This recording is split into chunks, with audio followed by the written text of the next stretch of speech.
Coach Bev, and I am coming to you from Regal Awakening Educational Coaching Services. I coach you as you coach your kids into reaching their goals using the knowledge and skills that I have gained as a parent and veteran educator. Today, we are going to talk from the topic Change My Child's Grade. As an educator, this is one of the most frustrating situations that you can find yourself in. Unfortunately, I can say that I have found myself in this situation a couple of times. This will eventually happen to you as an educator. Depending on the type of children that you teach, sometimes you can get those parents that are a little overzealous and they have high expectations for their children. There's nothing wrong with this. However, when you do get parents of this nature, they can be quite adamant about their children making straight A's. Some parents find it unacceptable for their children to make anything lower than an A. And if you are in a position and you have this student and the child makes a B and God forbid a C, you will, in fact, hear from the parents. I have seen parents go to serious lengths and take serious steps in order to get their child's grade changed. And depending on the principal and the school that you're at, they may or may not succeed at getting this done. When you come across this situation and you know that you've done everything that you possibly can and you've taken the proper steps, it is very frustrating. It is not uncommon for the parent to blame the teacher and say that it's your fault that the child didn't get the grade that they want their child to have. Some parents will go back and try to find issues with your test and the way you graded different situations. You just really have to be prepared when this situation arises. I remember when I was in this situation with one of my children's teachers.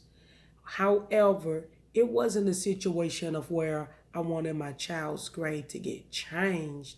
I more or less took issue with the fact of the teacher's grading practices. She didn't communicate. She was late with documenting and putting grades in the computer. And she waited basically until the end of the quarter to put grades in to let you know if the child is missing any word. So as an educator, I took issue with that because I should always be in a position to correct and guide and motivate my child to do what they need to do in order to get the best grade. But this is not always the instance for every situation. Some parents are just upset because their child did not get an A. I would like to advise you on 4 points on how to handle this situation when this happens to you and you are put in a position to decide whether or not you are going to go into power school and change that child's grade. The first point that I would like to make is document, document, document. You need to make certain that you have call log documentation where you called home, spoke to the parents, or you tried to reach them, you did not get in contact with them. Communication and documenting is a very big part of what we do as educators. It's not uncommon for teachers to have to turn in their call logs to demonstrate that they have made contact with the different parents in their classes that are not passing. I prefer emails. If you use emails, you have something in writing and you can't change it. You can't argue with an email. So, if at all possible, when you are trying to communicate with the parent, I would advise that you use an email. And nowadays, it's not uncommon to text a parent. You can shoot them a quick text and they will respond. It's actually a better and a quicker way to reach them if they're at work. They could just hit reply and respond to you real quick. You can go back and forth and get some quick responses, and the situation is taken care of. And you can also have those text messages as a record that you have made contact with the parents. The second point that I would like to offer when you find yourself in this situation is you can find an alternative method to help the child improve their grade. I am not necessarily a fan of this method because by the time we get to the end of the quarter and grades are finalized, I have given every opportunity to the students. I have had conversations with the student to let them know that their grade is not where they will possibly desire for their grade to be. I have given them every opportunity to submit missing work.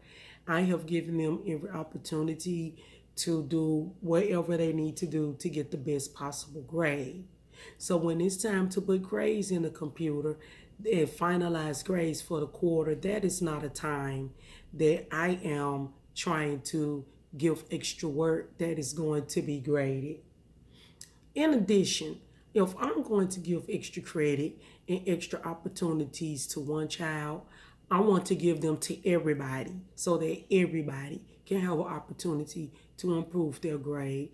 I don't think that it's fair to just give it to one child to allow them the opportunity to improve their grade. If you feel that that is something that you would like to do as a means to take care of this situation, then by all means do that. That's up to your discretion and that is your prerogative. The third point that I would like to make and the step that you can allow when you find yourself in this position is to allow the principal to determine what the outcome will be. Now, once the situation reaches the principal, and in most instances, if you're talking to a parent that is overzealous and they don't like the responses that you are giving them, they will immediately make contact with the principal. So you may not have a chance to determine whether or not you want the principal to get involved. If the parent is acting like angry and hostile and they're not listening to reason, I involve the principal anyway because I like to cover myself in the event that something is said that is not necessarily true, or what have you not. What you're going to have to consider when the principal gets involved is that you may not agree with the outcome that the principal tells you to take. And it depends on the principal and how they run their school on what this outcome may be. I have sat on the principal that's like, no, the grade is not going to change. That grade is going to stay what it is. We're going to keep that B. And this is what we will do the next time. And then I have had principals that's like, can you adjust the grade? Or, things of that nature. And of course, I don't necessarily agree with that method because I don't think that is fair. And I don't think that is necessarily supportive of the educator. I prefer for the principal to let the parent know that every action was taken, especially if you have documentation demonstrating that you took proper steps and that the child has to keep the grade. However, once the principal gets involved, you really don't have much say in what the outcome is going to be. My final point that I would like to make is one that was told to me around when I began teaching, like my third year of teaching when I was at a school, and the parents did not like for their children to get B's.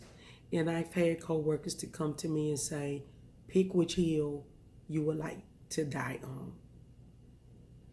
As an educator, sometimes it's just going to come down to whether or not you think that it is important to fight the issue, take the issue to the union, and it ends up going to the superintendent and the district and all of those different things. If it's that important to you to stand your ground, then by all means, go for it. But I would advise that if you take that route, you need to make sure that you have dotted all of your I's and crossed all of your T's. Because if it does escalate beyond the principle, every action that you have taken is going to be scrutinized. So you need to make sure that you have done everything that you needed to do in this situation. You also need to determine if this issue is important enough to cost you your peace and high levels of stress. As educators, we have a lot that we have to deal with, and fighting with a parent back and forth for 2 or 3 months about a grade is up to your discretion, but I wouldn't necessarily advise it. When I've been put in a situation, I've had to take a step back and look at it objectively. If you have a parent that really doesn't care about how their children accept accountability for their actions, for not doing their work, for not turning their work in on time, for not studying for tests, for not doing their homework so that they could be prepared for assessments, and then they want to complain about the outcome that the child gets in the end, I think that that is something that is going to take an effect on the child in the long run. I don't think that it is necessarily beneficial to the child to be in that situation. And they're always getting excuses made for them. They're being enabled. And the parent will fight tooth and nail regardless of what's right and wrong. Eventually, I feel as if such actions will catch up to the student. And so if need be, change the grade or give the extra assignment or whatever it is that you need to do in this situation. I hope that this has been very helpful to you as an educator as you embark on your journey. I am Coach Bev. You can find me on Instagram at Regal Awakening, Facebook at Regal Awakening. I also have a website that you can reach at www.regalawakening.com. You're looking at me on YouTube, so you already know how to find me. And if you like this video, please hit the like button. And if you haven't subscribed, I would appreciate if you would do so. And if you would hit the notification bell, you will be notified every time I post a video. I am Coach Bev. Have a nice day.